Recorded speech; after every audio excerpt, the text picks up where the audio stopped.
Good afternoon. I think we've hit noon and are ready to get started here with recording. Um, I am Christina Espinosa. I work with the Human Development Institute, and I am a mid-career Hispanic woman wearing glasses, sitting in front of a UK background today. And I'm really excited to be here to talk to you guys about assistive technology and universal design and how to use those towards employment. Hello, and I am Kathy Shepard Jones, a researcher with the Human Development Institute and the principal investigator of the RETAIN project at the University of Kentucky. And I am a short white woman with gray and brown hair. I am wearing an apricot sweater dress today because it's a little chilly for April 1st. I'm also a power wheelchair user and I'm really excited to have this opportunity to spend a little time and talk more about how assistive technology and universal design really work seamlessly together. Christina, you want to do the objectives? Absolutely. Yeah. So today we're going to do just that. We're going to define what assistive technology and universal design are. And then we're going to talk about some ways that workers with disabilities can use these both devices and strategies toward their successful employment. And that while that also helps the organization across the board. And then we're going to talk a little bit about how we can be examining that intersection, right, of disability with universal design and also workplace participation. Okay, it sounds like a full hour, and I am super excited about this because I get to now talk a little bit about data and give us some background information on disability that will help us frame out this conversation as a whole around why this topic is so important to our workforce and our population. And disability is a demographic and it affects all of us. And some disability facts here.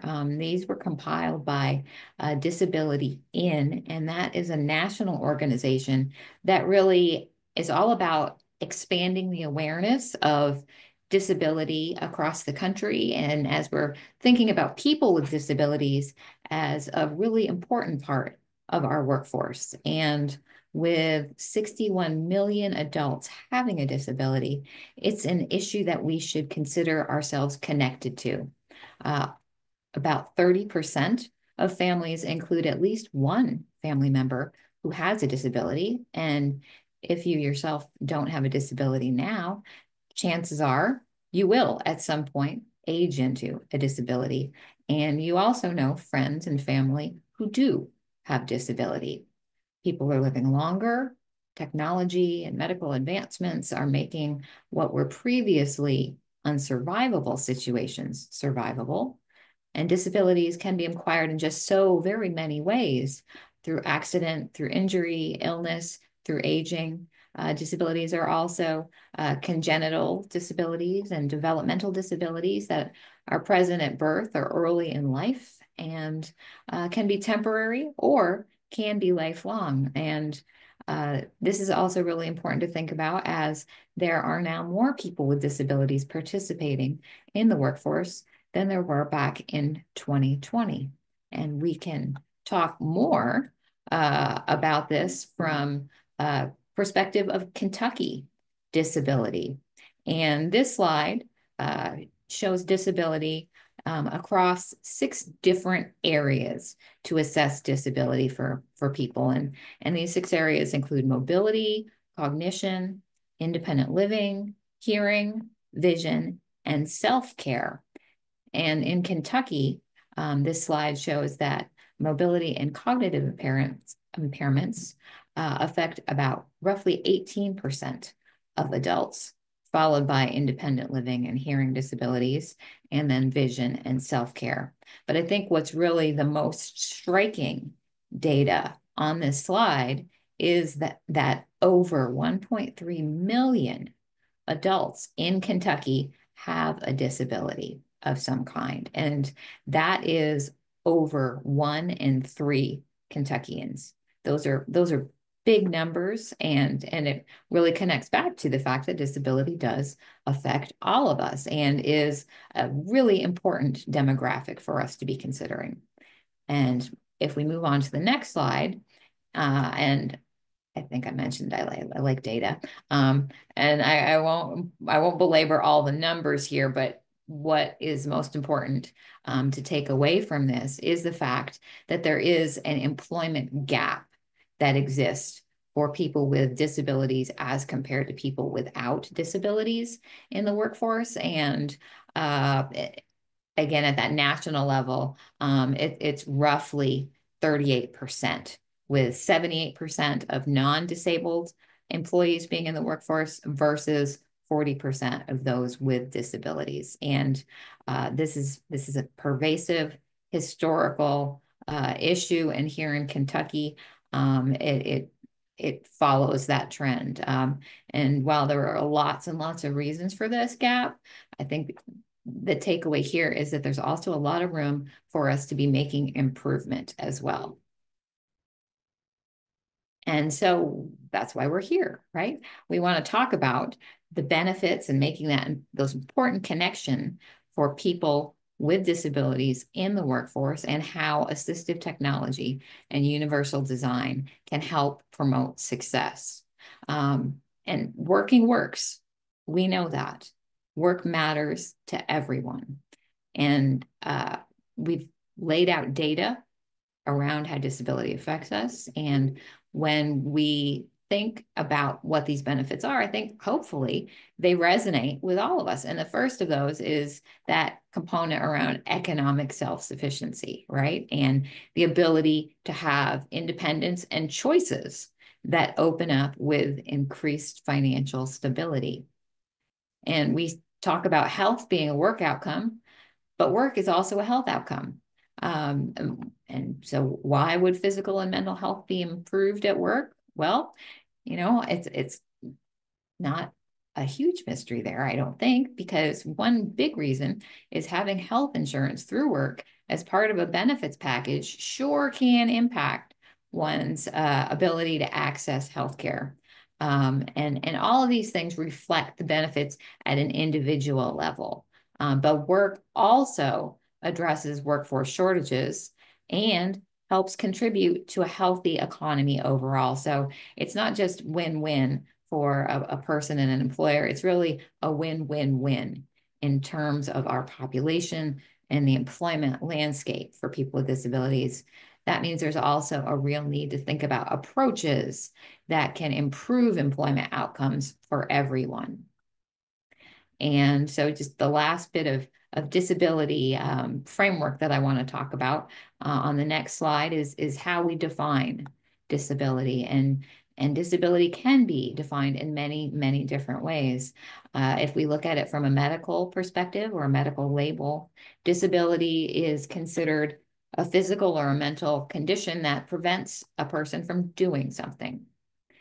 And the legal definition of disability that is provided by the Americans with Disabilities Act, also known as the ADA, is that a person with a disability is a person who has a physical or mental impairment that substantially limits one or more major life activities, comma, a person who has a history of such an impairment, there's another comma, or a person who is perceived by others as having such an impairment. And so that's sort of starting to broaden out how we're thinking about disability from that legal perspective.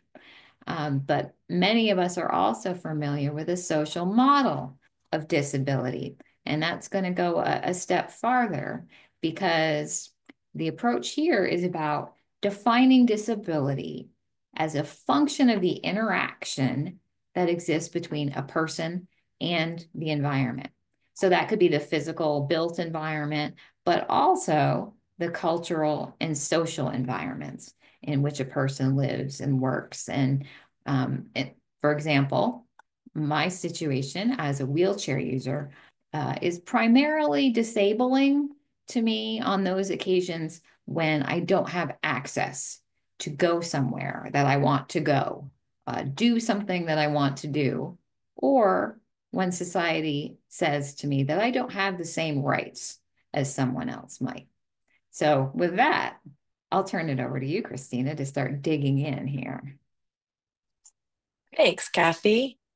Yeah, so I'm going to start here with defining assistive technology. And so I love getting to talk about both assistive technology and universal design.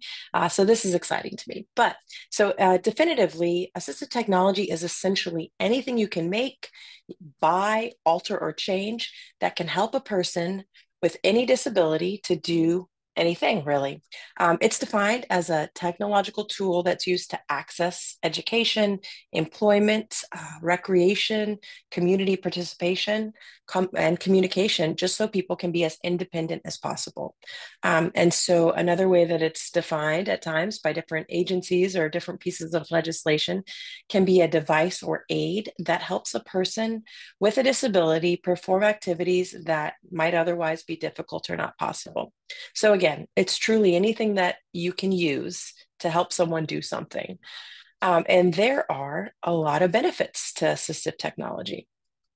Assistive technology can help people increase their participation in their activities of daily living, right? And so those ADLs, activities of daily living, are what's necessary in order for us to prepare for and get to work, to be able to groom and dress, to be able to function within a kitchen and access food, right? Assistive technology can enhance that independence, that key component of what AT does across all of our life environments. And so that means at home, at school, at work, and in the community. It can improve social interaction. I think we all found through the pandemic years as well how much we can use these devices to connect with people, and how many devices are now capable of helping us connect with people too. We are all on assistive technology right now by way of being on this call. Some of us might be using earbuds or headphones or captioning on our screens, right? So we're all using different ways to using technology in different ways to access each other through this call. And so that also is a way that we can improve social interaction, but also communication. And this is a huge area of assistive technology. Not everyone can speak, not everyone can verbalize, but everyone can communicate. And so the technology that we have available to us to allow people to access that communication with each other, to be able to um, not just work, but also just participate in their own lives and help make decisions, is a very large area of communication. And we do still know in Kentucky, people are leaving high school without communication systems in place. So it's going to take all of us, and want to encourage all of us on this call to make sure that we are putting that word in to make sure that everyone has communication systems. So yeah, those are many of the benefits of the categories of benefits. But I also like to take a minute here just to talk about the terminology around assistive technology.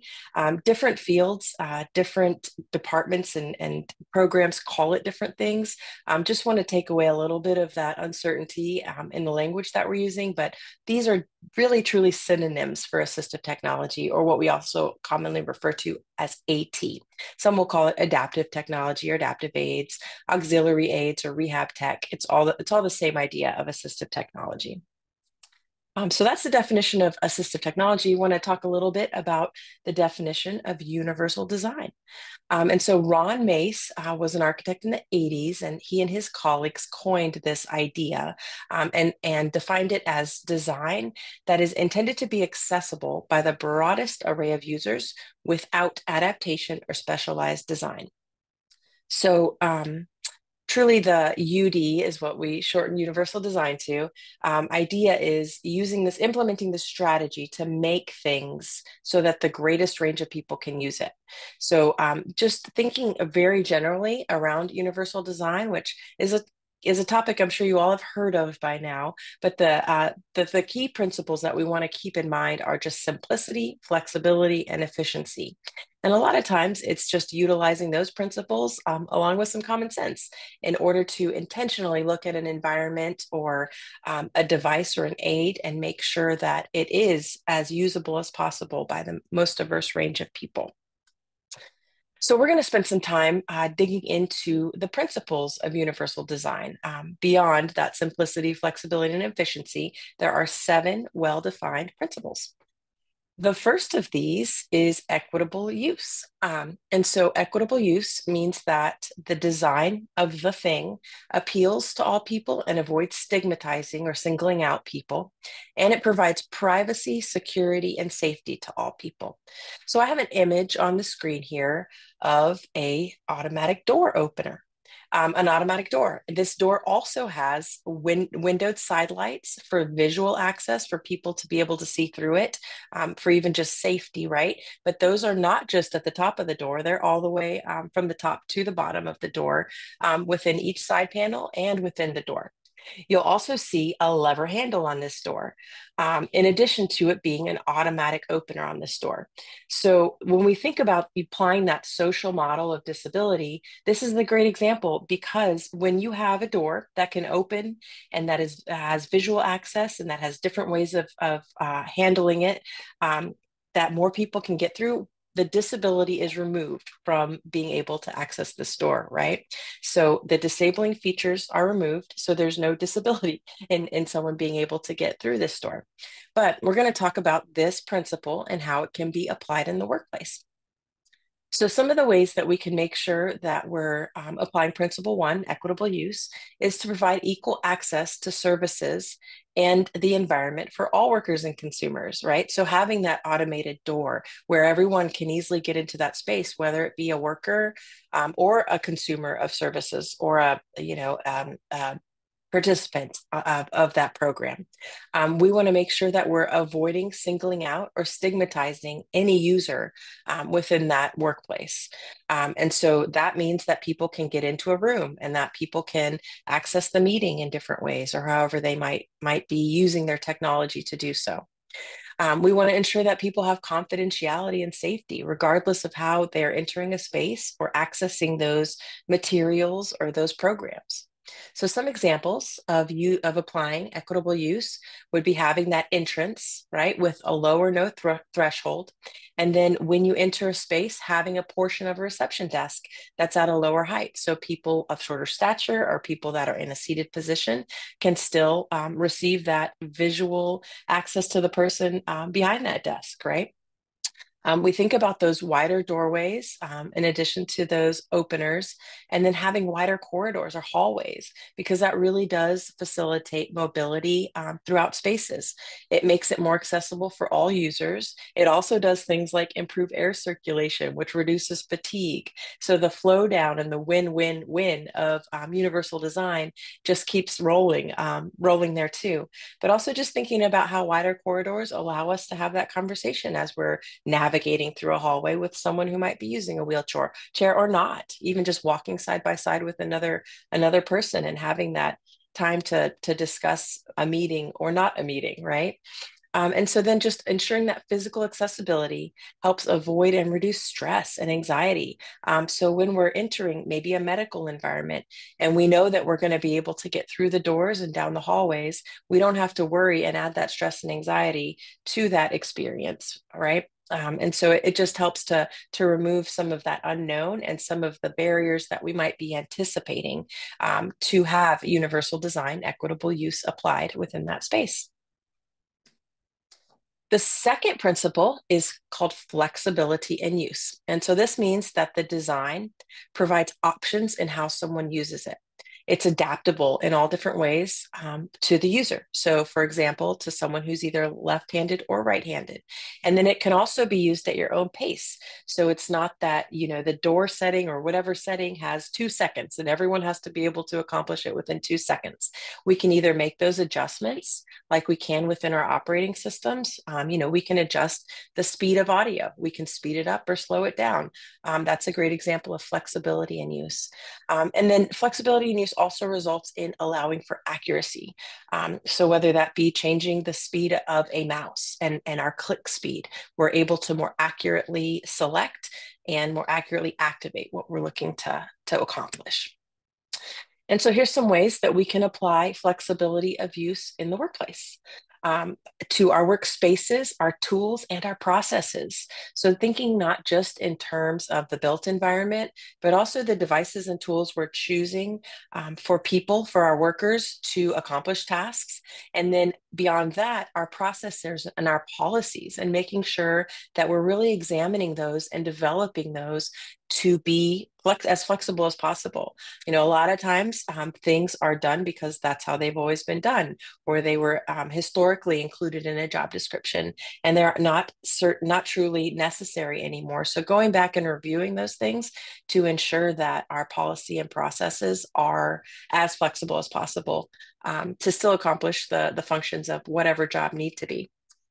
But we do also want to provide the opportunity to choose between different user modes. So that might just be having a training on what those functions are within our operating systems and our computers. We can all adjust our contrast or the size of our font and text to allow different users to be able to access the information in the ways that are most applicable to them. We want to incorporate access and opportunity to use products with either our left or right hand. Just choosing a pair of scissors that are left or right-handed rather than the old school ones that are all right-handed means that more people can use it, right? So whether it just be those tools within a workplace or a mouse that can be adjusted left or right, it's all of those choices that we make and making sure that we're incorporating flexibility. Which also applies to having those options to change user interface settings, adapting to different pace, like we talked about a little bit. Some examples, there's a lot of examples for this one that come to mind, but using flexible scheduling. That often does not change how much work gets done for it to be done flexibly, right? To utilize the option of remote work and flexible scheduling. That gives us room for hybrid work policies, flexible hours, even compressed work weeks where people are choosing to work 4/10s instead. And this can benefit so many different people, right? It benefits working parents. It benefits our neurodivergent employees. It benefits people with chronic illness. And it also benefits those with just that preference to fit within their week. We look at multifunctional workspaces. So that would mean thinking about things like having quiet rooms for focus, and then also maybe having some more collaborative spaces. So some people will work better in each one of those different environments.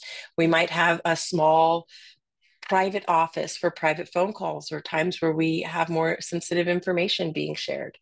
And this kind of implementation of UD supports a lot of different people as well, right? It could support introverts, it could support extroverts. Again, it could support our neurodiverse employees or those with different processing needs. But giving that different kind of engagement will really and truly benefit the employer as well, and make more efficient and a workforce with less turnover. And then thinking about alternative communication methods. So having the offering of meetings that we can do via video call, using things like our chat to be able to quickly exchange information for those maybe who prefer not to make phone calls, having email summaries and using the kinds of tools that are also built into our operating systems and our software now to summarize our events, our meetings, and our action steps next, right? And that helps a lot of folks as well. We think about our remote workers, and that helps to keep people engaged remotely. We think about folks that are deaf and hard of hearing, and that gives some sort of feedback that can be read and that we can have post meeting. And then also even just our non-native speakers. We have tools that can generate that language and then can be translated in real time to a native language. So there's a lot of ways that we can implement each of these. It's exciting to talk about. So the third principle, we're almost halfway there after this one, is simple and intuitive use. And so this means the design is easy to use regardless of previous experience, and it accommodates all language abilities, whether that be literacy or language. I have an image on this slide of an iPhone, with the icons for each app, and they're very intuitive. You see an image that represents what that app is, in addition to the words for that app. You know that tapping on that is going to activate that. So simple and intuitive use means designing workspaces, designing tools and processes that are easy to understand, that take into account different levels of knowledge and different cognitive abilities as well. So when we think about in the workplace, simple and intuitive use is going to reduce errors. It's going to speed up things like training.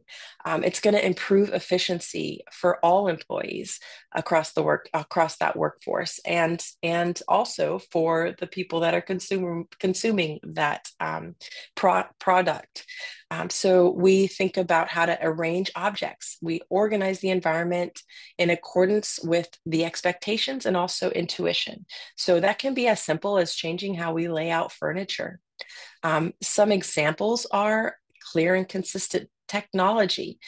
We want to make sure that we're using logical menus. This reduces training time. It reduces frustration for new hires, but also for the people, your consumers as well. People should be able to clearly understand where they are and how to get to specific offices and where to find an exit. Routes should be simple and there should be clear and understandable marking. So a lot of this is going to come down to how we label things in our signage. We want to make sure that we have consistent labeling of our meeting rooms, of our offices, of our floor plans. This helps both visitors and employees navigate more easily. Having those color-coded zones gives us different ways of accessing and receiving that information, which we know the more ways, like if we're receiving information auditorily and visually, we're going to process it quicker and understand it more easily. We want to think about things like color contrast. So we can do a high contrast between walls and floors, between doors and walls, to again receive that information in multiple ways so that we're more easily able to get through it, or able to get through it with maybe low vision.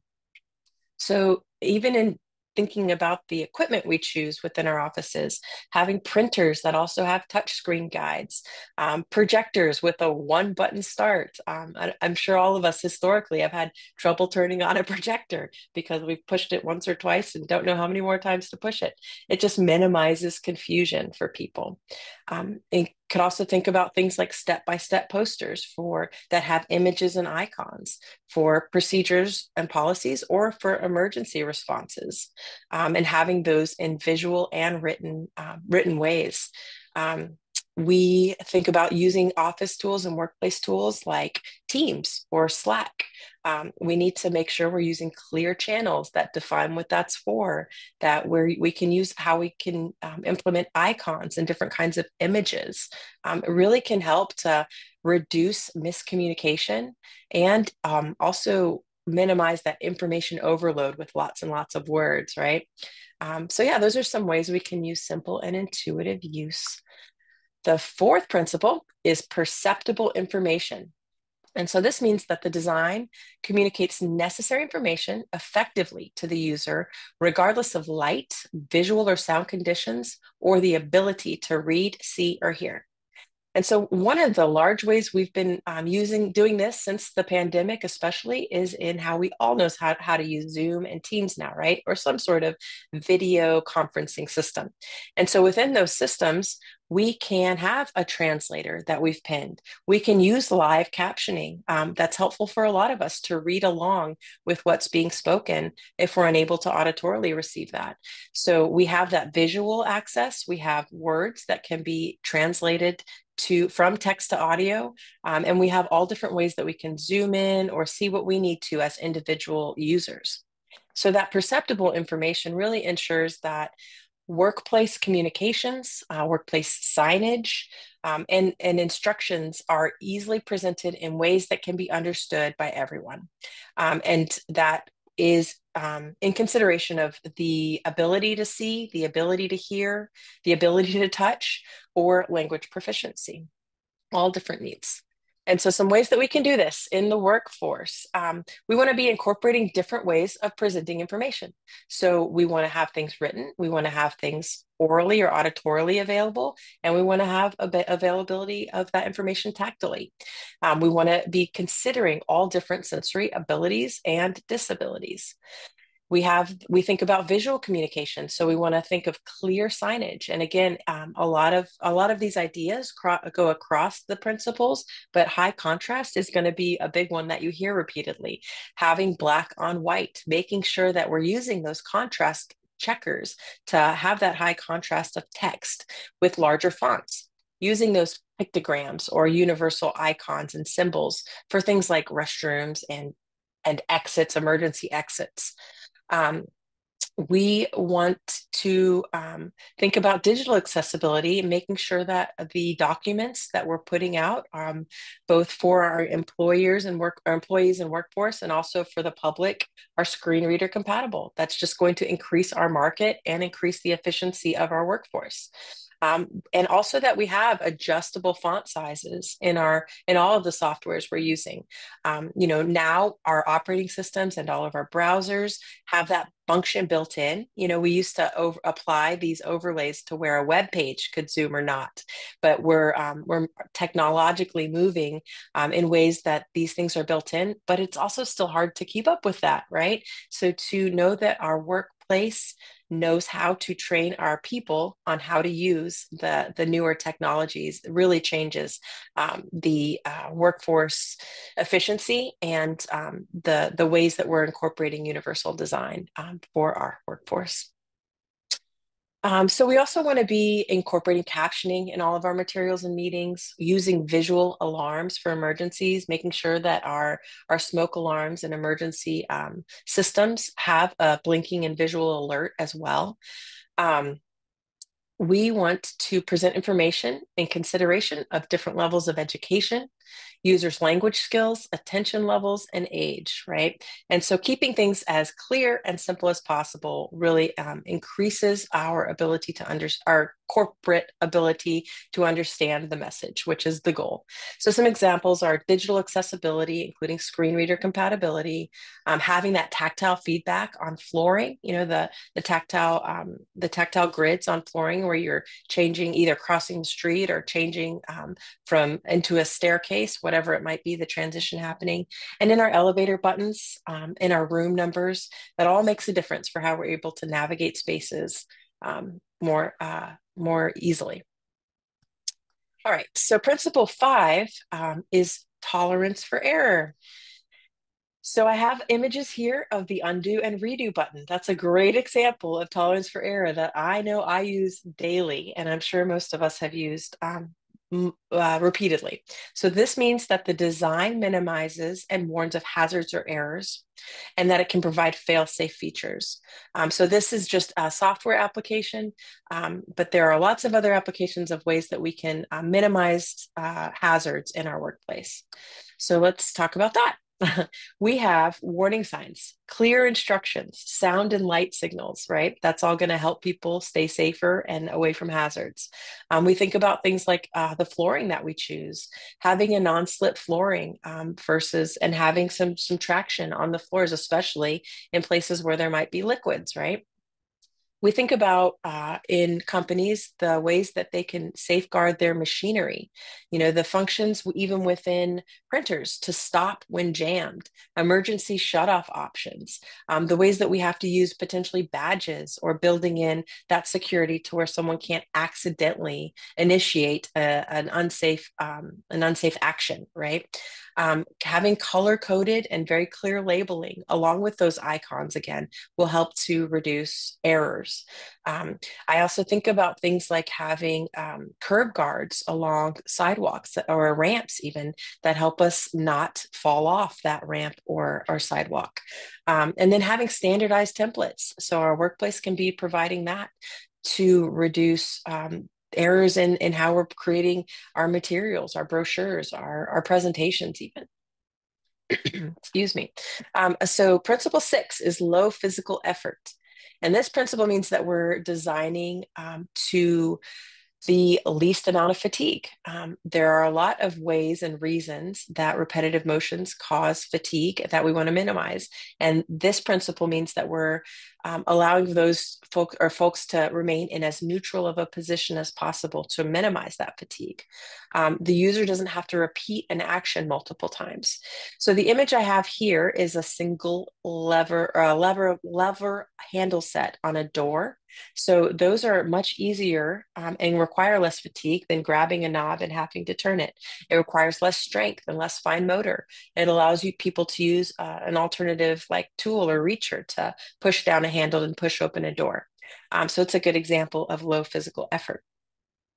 In the workplace, we have a lot of examples towards low physical effort. There's been a lot of research and whole fields of study around ergonomics, for example, right? So in ergonomics, we think about those adjustable sit-stand desks that reduce prolonged sitting and are good for us to stand and adjust position, good for folks with musculoskeletal issues. Also allow for someone to pull up from a wheelchair and lower that desk so that it's usable in an ergonomic way from all different seated positions as well. And that also involves looking at things like the position of your camera and monitor at eye level to prevent just that neck strain. Thinking about where our keyboard and mouse is located and using trays and wrist rests to keep wrists at a neutral position and avoid things like carpal tunnel. We think about our footrests and anti-fatigue mats as we're in a standing position or working on a factory floor. So then, in addition to ergonomic workstations, there are a lot of tools out there that can just save on effort. And that's, again, reducing that fatigue and minimizing the ways that we're doing repetitive motion. The a lot of people in a lot of industry are using voice activated software now for both controlling devices in their computers, but also for speech to text, for taking notes. It's faster to be able to speak than most of us can type. So for taking notes that are automatically transcribing, the accuracy has improved 10 to 100 fold over the last decade or two from that old Dragon Naturally Speaking to what we now also have built into our operating systems, to softwares like our video conferencing softwares, but also into our browsers. And across the board of all of the apps that we might be using on tablets and smart devices. And so let's see, voice controlled, right? So we can also think about things like light touch keyboards. So typing doesn't require as much force, right? Using things like electric staplers, electric hole punches, those all contribute to reducing strain and reducing the damage of that repetitive movement for all of us. Again, our low physical effort example is often going to be those automated doors and motion censored faucets and water bottle fillers, all the things that minimize pushing and twisting and reaching and that repetitive movement and strain. We can also, though, think about how we're laying out our workspaces and be really intentional about making sure that that is minimizing our effort as well, making sure our tools that we're using are within easy reach and we don't have to strain or move around something, wasting time to access it, right? Thinking about using sliding drawers instead of heavy cabinets. Thinking of how we can select lighter weight office equipment like portable monitors or the keyboards that we mentioned earlier. And then using things like ramps and lever style door handles. They're easier than knobs for everybody. Reducing that repetitive strain can be implemented by also job rotation and thinking in terms of our processes and policies, alternating those tasks between people to prevent overuse injuries.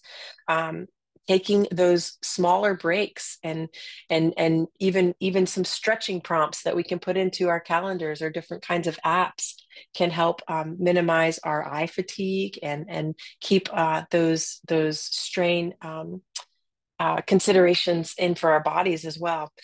We have things like anti-vibration tools and gloves that people can wear that are using power tools that can change, the longevity of their work life as well. So there's a lot of ways that we look at low physical effort. Um, and I think I've covered a lot of examples on that one. So we will move on to principle 7. And this is our final principle of universal design, and it is size and space for approach and use. So within this principle, we're looking at how the design can provide room for all users, whether seated or standing, to approach, reach, and manipulate the whatever the task might be, regardless of their body size, posture, or mobility. And so size and space, the image I have here shows a wide hallway that's built in a ramp format rather than steps towards the access of an elevator. And so there's handrails on both sides for those who might need to utilize those. There's room for people to walk and talk together, regardless of whether they're using a wheelchair or not. But the size and space for using that pathway is available to everybody. So the key features here, and some that will apply to the workplace, are thinking about how we provide enough space and size for access to objects, to equipment, and to access services by those different people with different sizes, with different heights, functional abilities, and mobility levels. One of the ways we can do that is by providing clear visibility of the important elements for every visitor and worker. So not having something that's too high for people to see, right? And they can access that information, they can access that signage visually or auditorily. We want to make sure that we're providing enough space for assistive devices and personal assistance. So we can look at the width of hallways. We want to make sure that we have enough room for handrails along the walls. That gives people that option for additional support while walking. We want to make sure that we're providing seating places for waiting. And that includes, having some open spots for people who are using wheelchairs to be able to sit by the people that they're with, right? And making sure that as we have information, we're even on monitors, we're hanging it on walls that don't obstruct passage, that aren't going to be in the way for someone who doesn't have that visual access that is going to accidentally run into it. So when we're looking at aisle width or hallway width, we want it to be greater than 36 inches for wheelchairs, but we would prefer that it be greater than 60 inches for two-way traffic, or for people to be able to navigate that space next to each other.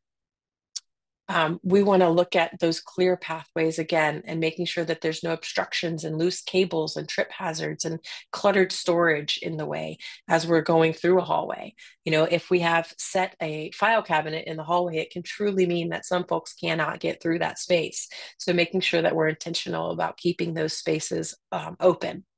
As we're looking at different furniture, we want to make sure that there are different types of furniture available. So chairs, armchairs, some people need those arms and some people need them not to be there. So having those different types of options, having benches as well that are available for people with different sizes and heights.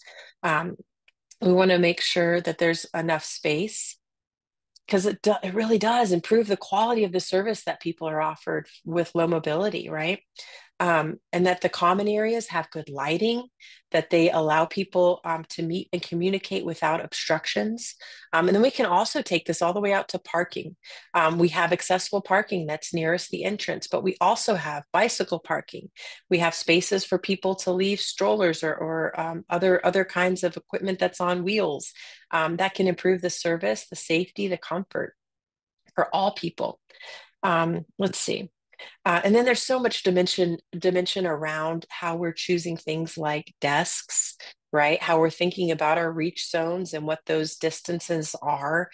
We want to make sure we have at least 27 inches of knee clearance. There's a lot of guidance around the specifics that we're always glad to connect you all with if anyone has questions on how to apply some of these things moving forward in your different environments, because there are recommendations and guidelines around those specifics.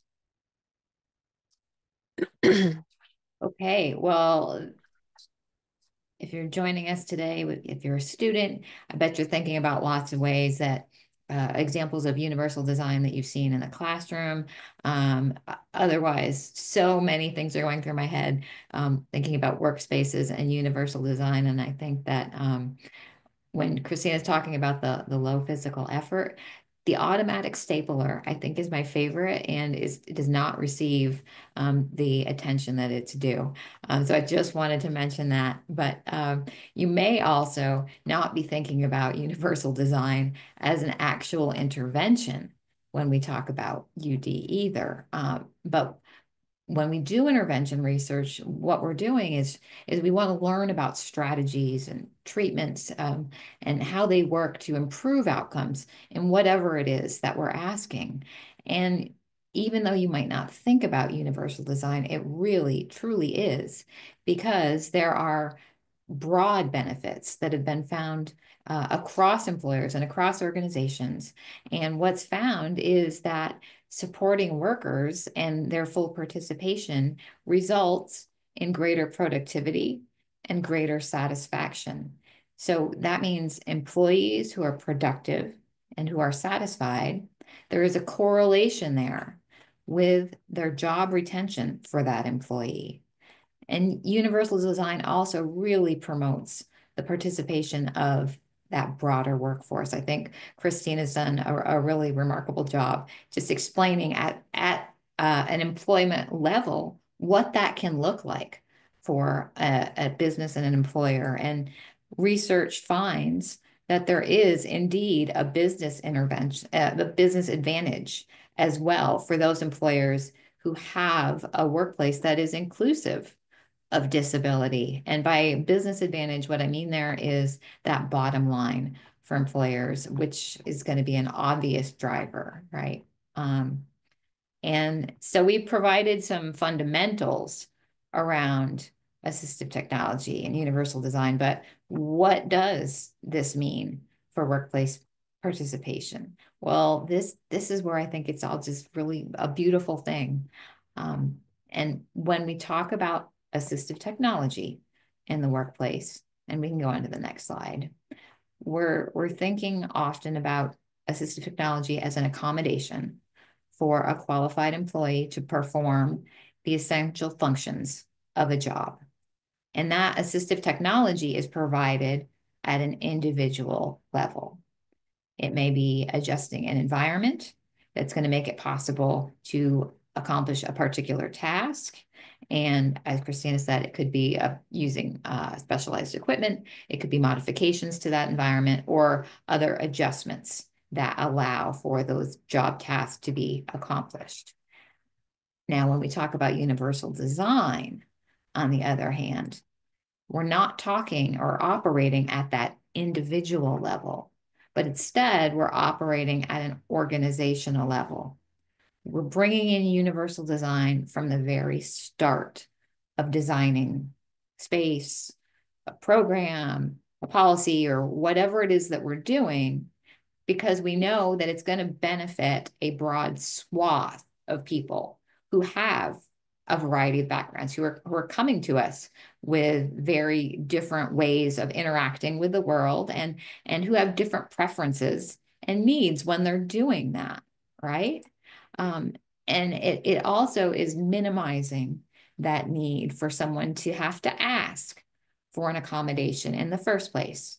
And I have a colleague who would refer to it as that burden of ask. Christina referred to it as, not singling someone out, right? And I just think that burden of ask at that individual level has sort of a different feel organizationally. Even though it's not special treatment for someone, there can be a stigma or singling out, as Christina mentioned, that can go along with that. And also, if you're doing this on the front end of design, the example around it's just way easier to put in an elevator when you're building a building, right, than it is to come back later and put in an elevator as an accommodation for one individual.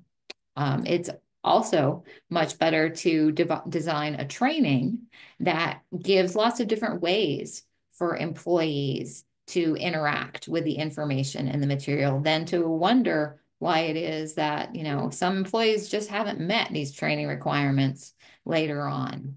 And none of this, however, means that universal design removes the need for job accommodations across the board, because it doesn't, but it certainly can reduce them.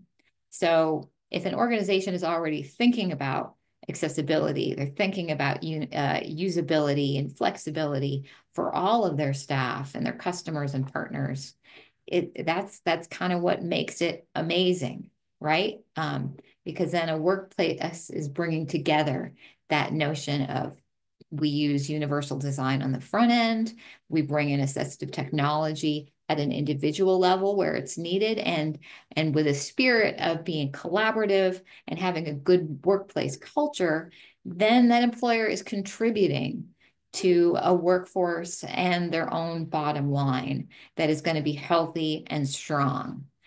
So I think that's just lovely and amazing, and that's ideal, right? That's where we all want to be, I think. So how do we do this? What does this mean? Well, going back to Disability:IN, they do an ongoing assessment, and it's called the Disability Equality Index, or the DEI. And they do this assessment across companies around the country. And those businesses who prioritize disability in their organizations report 28% higher revenue. They report twice the net income. They report 30% stronger profits and double their shareholder returns. That's pretty compelling data, I think. And then there's a little bit more here to share with some other data around the large numbers of people with disabilities. Think about $21 billion of economic impact that people with disabilities bring based on discretionary income. That's a big number. That matters. Also think about more than half of accommodations that occur in the workplace don't cost anything at all. Okay. And if we consider retention rates for employees with disabilities being 85%, it makes good business sense to make a workplace inclusive for all of your employees. There's a lot of other really interesting data here, but I think that's probably 3 or 4 more presentations worth of information, but this will all be available for you to have after, and I want to make sure that there's enough time. But hopefully you found some helpful information here today, and you get a sense of the really powerful tools and strategies that can be used with universal design, with assistive technology, that help make working work for everyone. So with that, I think we've got a couple of minutes and a pretty full room. So that's awesome. Thank you for spending some time with us.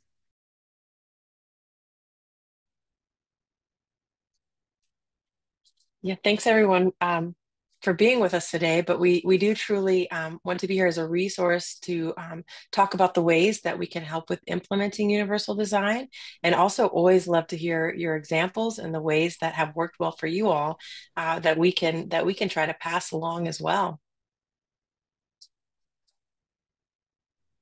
Ryan Creech, if you think assistive technology would help me, you would be right. How would Absolutely. I I'll go? How post. would I find out more about it? Like, or ask for some?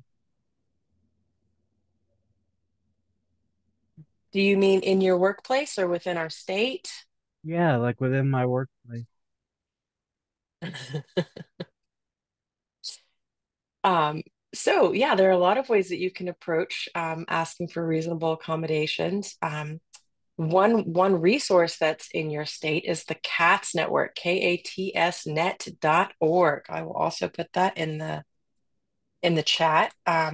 That is our Kentucky AT Act program. So we have assistive technology across all categories for application across the entire lifespan, but it's a great resource to be able to check out equipment and try it in your different environments, or to visit one of your 5 regional statewide centers in order to get some demonstration or some training around some different assistive technology devices to help to solve a particular need.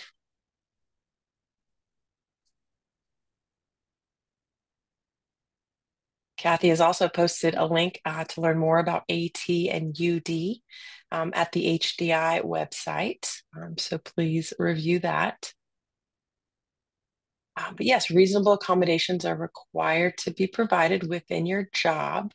So if you wanted to reach out to your employer about needing some assistance with any particular function of your job, that would be a step towards finding an assistive technology solution. Ask Jan is also our federal job accommodation network funded by the Department of Labor. And that's another excellent resource for finding either disability-specific solutions or some support. Our Office for Vocational Rehabilitation here in Kentucky, another amazing resource for assistive technology assessments and solutions.